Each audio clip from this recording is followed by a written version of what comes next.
using obstacles to build you up. Welcome to the Hopefulist with me, Wendy McClure. A Hopefulist is the woman who takes control of her life to feel vibrant, alive, and passionate. I help uncover the limiting beliefs that have held women back for so long so you can step into your true, authentic self and live the life that is truly meant for you. Because you matter. Yes, you do. Thank you so much for joining me today. I want to honor you and celebrate you for being here, for being willing to dig into this work, to find the limiting beliefs that are likely holding you back from the life that you truly want to live. So thank you for being here. I truly appreciate it. Starting out with the quote of the day, you can't control what happens to you. You can only control how you respond to it. Right? That's right. So, you know that crappy stuff happens to everyone, right?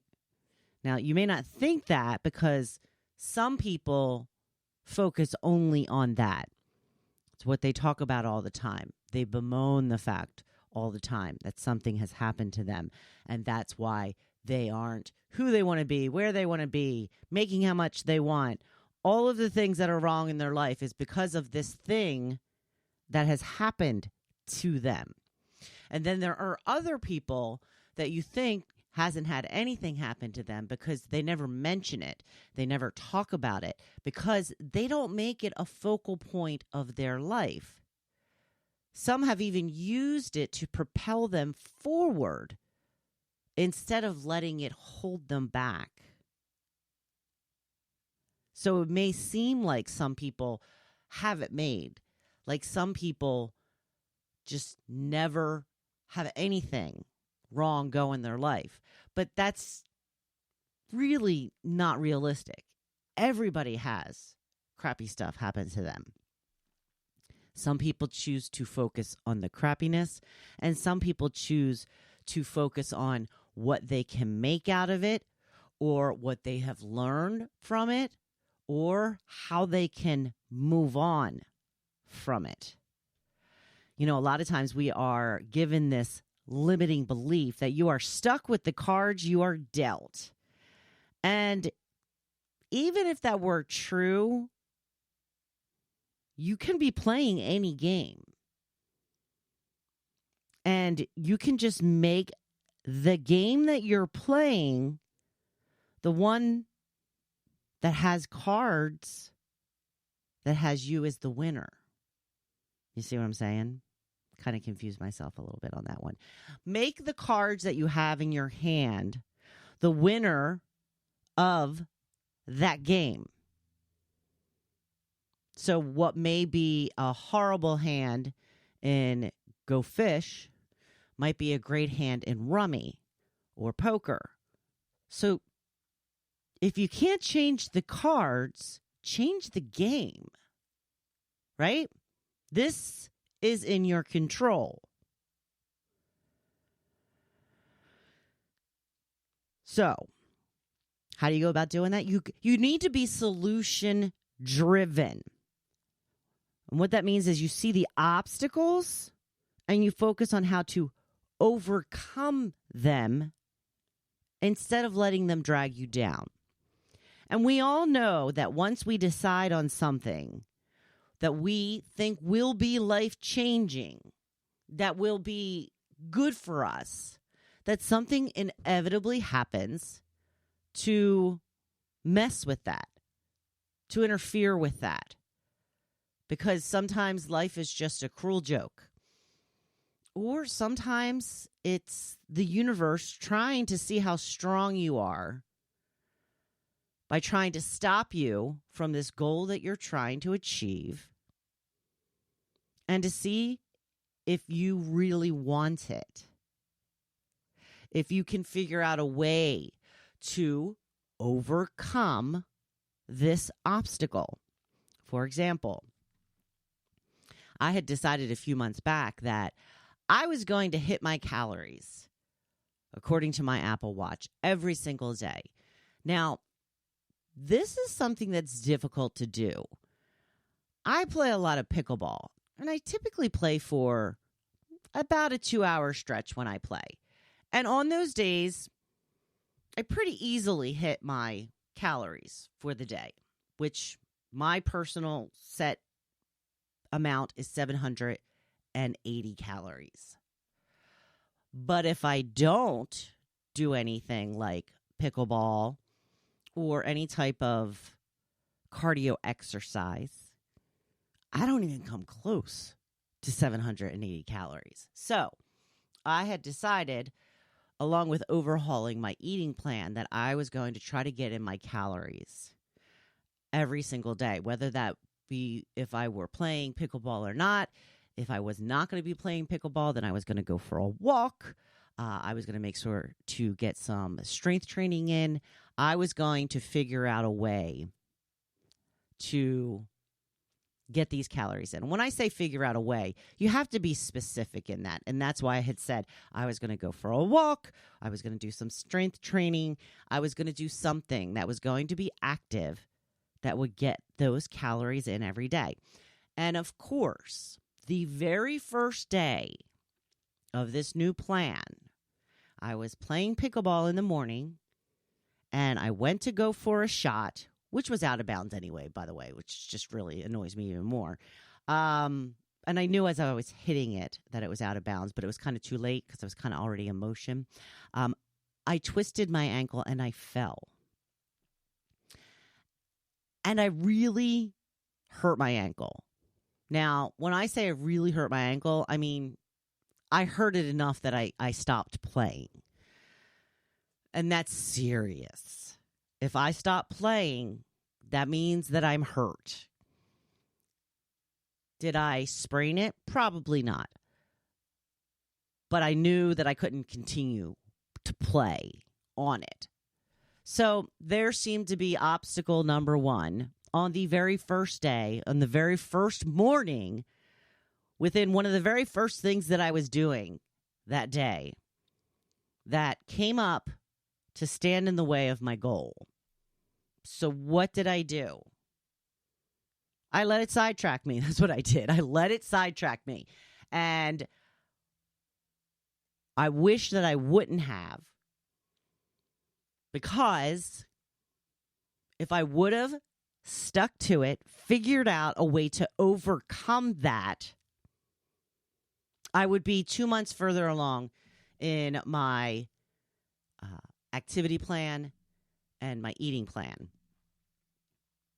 Now, I'm doing okay with my eating plan. I'm not really going to beat myself up over that. I'm pretty happy with how I've been handling my food intake and that kind of stuff. But what could I have done after I twisted my ankle and hurt it? Well, I could have still gone for walks. Maybe not long walks, maybe not fast walks. Maybe I could have just been a little more active around the house, maybe get up every hour or so and just do something.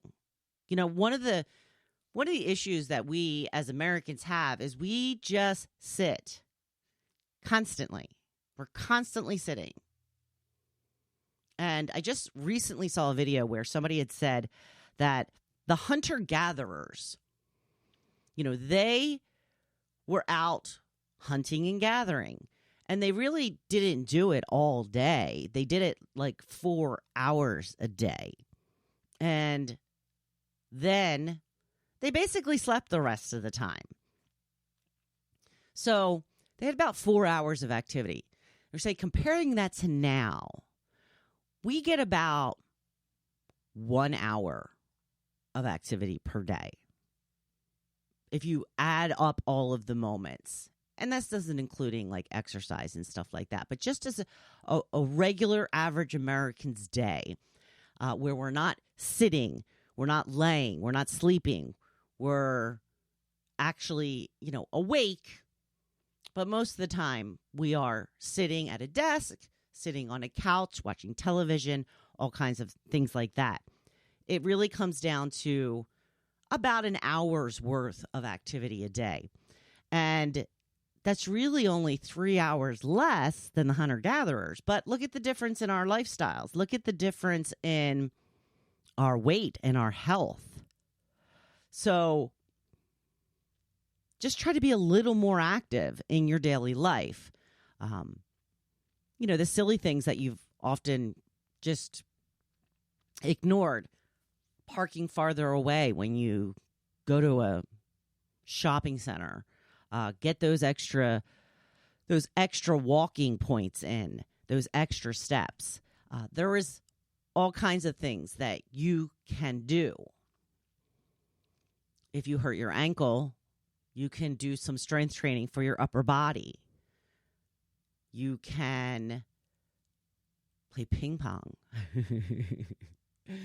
There really is so many things that you can do. You have to seek out a way to overcome that obstacle.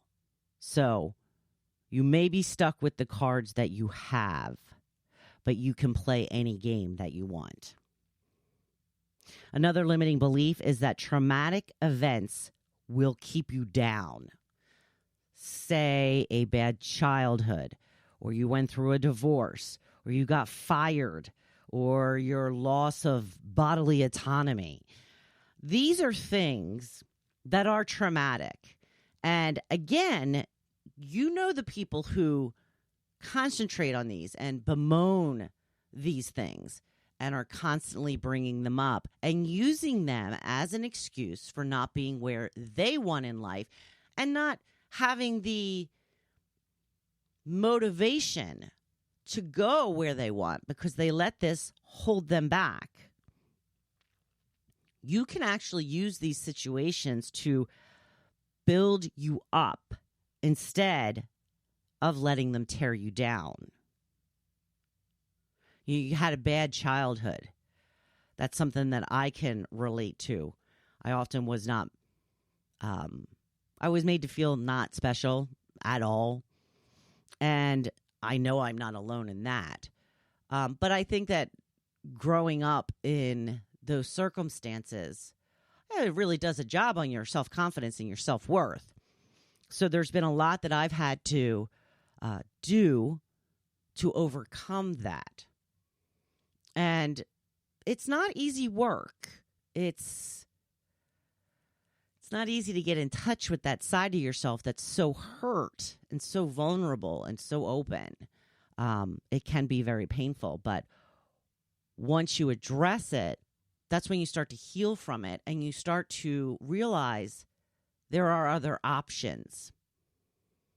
One of the things that I've noticed about myself lately is I used to be very, what's the word? Not self-aware at all. I just wasn't really in touch with what was going on around me or really what was going on inside of my head.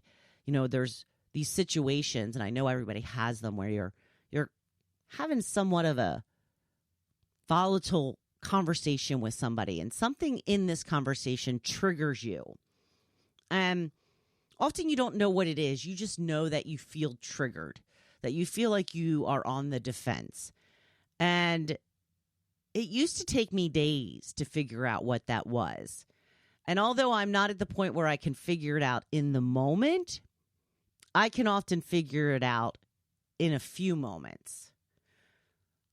The few moments being after the situation has passed. I want to get to the point where I figure it out as the situation is going on, but I'm a heck of a lot closer than I used to be. And this is what doing this work does. It helps you to figure these things out and know your own triggers, know how to respond, and to know what to do that's best for you, right? So when something bad happens, you know that you can overcome that because you have overcome so much already. You go through a divorce, you often have a really tough time with self-worth. But at the same time, for a lot of women, it's a new beginning. It's a huge weight off of your shoulders, and it's a way for you to explore your needs, maybe for the first time in a long time. And women often come out of a divorce focusing much more on themselves and getting themselves in a better place, while men a lot of times just focus on getting a new wife. And look around at this, people that have gone through this. And oftentimes that is the way that it pans out. Not every case, obviously, but women then start to focus on themselves instead of focusing on the others in her life. And that is really good for her. If you get fired, I've been fired a lot. I happened to be in a business that it was just very common. Sometimes, most of the time, it was not my fault. Sometimes it was my fault. And you've just got to live and learn. Don't let it define you. Just because you were fired from a job, because you weren't good at a certain thing, doesn't mean that you're a loser. It means that maybe you're not good at that certain thing, or maybe you need to learn more about that certain thing. Maybe that's not what you're supposed to be doing at all. Maybe you should be looking in a completely different direction. But until you explore all of these different options, you will never really know. One of the things that has been really my focus for the last almost year now was the overturning of Roe. I've said before that my focus on this podcast is for women to take control of their lives so that they can live it in the way that they truly want to live their lives. And when you're being forced to have babies when you don't want them, that is a problem. And the situation just seems to be getting worse and worse and worse if you're paying attention at all. And it's getting more extreme, and it's more and more dangerous for women all the time. And I was really letting this beat me down for quite a while. And then I realized, with some help, that I can use this situation to build me up, to try and do more. And I have been involved. I've gotten involved with certain organizations. I've been to marches and protests. I'm doing some volunteer work for certain organizations as well. I'm meeting new people. I'm donating money. I'm doing all that I can. But I also realize that there's probably more that I could be doing to help the situation, even if it's just making myself feel better. And I'm going to start focusing on that as well. Another limiting belief that we often have is some things you will never get over. You have likely said this yourself. There are times in our lives where something is so traumatic and so wrong in our opinion that we think to ourselves, well, I'm never going to get over this. Well, you can say that, and then you're just setting yourself up to never get over it. Because there's nothing that you can't get over. Even if you don't want to get over it, you still can get over it. If you want to stay mad at somebody, for example, you can, but you can still move on from that as well. You don't have to let that hold you down or define you as a person. So some of the language that we use is holding us down. Something that happened to me recently is I really do not enjoy flying. And it's not the experience of flying itself. To me, flying is very inconvenient. getting to the airport. How do I get to the airport? Where am I going to park? Am I going to get a ride to the airport? Am I going to drive to the airport? Am I going to drive somewhere and park somewhere and then still have to get to the airport? Then I get to the airport and I have to go through security. And then once I get through security, then I have to go find the gate. And then I want to get something to eat and grab a drink because, there's no food on planes anymore. If there is, you typically don't want to pay the prices for it.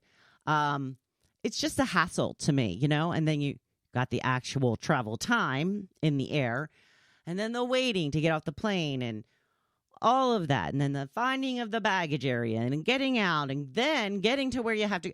It's just a hassle to me. But what I've realized is I'm not doing myself any favors by constantly telling people that, by constantly saying that. I am basically committing myself to hating travel by continuing to say that. So what I need to do is to change the conversation in my own head, to make it not a big deal. It's not a big deal. I find a way to the airport. I go through security, and then I find a place to get something to eat and drink, go to the gate, and sit there and wait. No big deal. People do it every day. Every day people do this. It's just not a big deal. This is what I need to tell myself. So, you can get over anything. There are some things that are really, really big, but you not being able to move on from it will only hurt yourself. Especially if it was a person that did you wrong. If you are not able to move on from it, then you are just letting that person have control over your life. And you likely don't want that. I know I wouldn't. Sometimes it's just prudent to think what happens to you is happening for you. And a lot of times I didn't really understand what that meant. But like when I lost my last radio job, maybe I did really lose that job to set me up to do what I'm doing now, which is a much more peaceful life for me. I don't have to get up and race around the house to get ready and out the door by a certain time every morning. I can wear whatever I want to work for the most part. And maybe this is what I'm supposed to be doing to help other women realize their limiting beliefs and how they have held them back. That's what I'm hoping anyway. So 3 things to keep in mind. Be solution driven. There will be obstacles. There is no question. There will always be obstacles popping up. One, can you foresee them happening before they do? And plan for them. If you can't do that, practice how to just find solutions. Once something happens, don't bemoan the fact that it's happened. Say, okay, how do I get around it? How do I get over it? How do I get through it? Look for the solution constantly. Number 2, your story, your situation may be the actual thing that leads to the next thing in your life. The fact that you were divorced may lead you to coaching other women straight out of the divorce. What they should be focusing on, what they need to take care of. All kinds of things that you didn't know when you went through your divorce that you can help other women with because now you have the knowledge and the expertise. The same thing when you lose a job. Maybe it was a job that you weren't meant for. Maybe it was a field that you weren't meant for. So you can go on to something that you are meant for. So sometimes your mess is your message. And sometimes the message is just that people don't want to feel alone. So you just sharing your story about your mess often will make someone else feel like, oh, I'm not the only one, you know?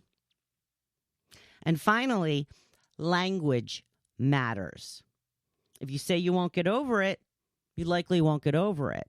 If you continually say how much you hate air travel, you will likely never like air travel. And you don't have to like air travel.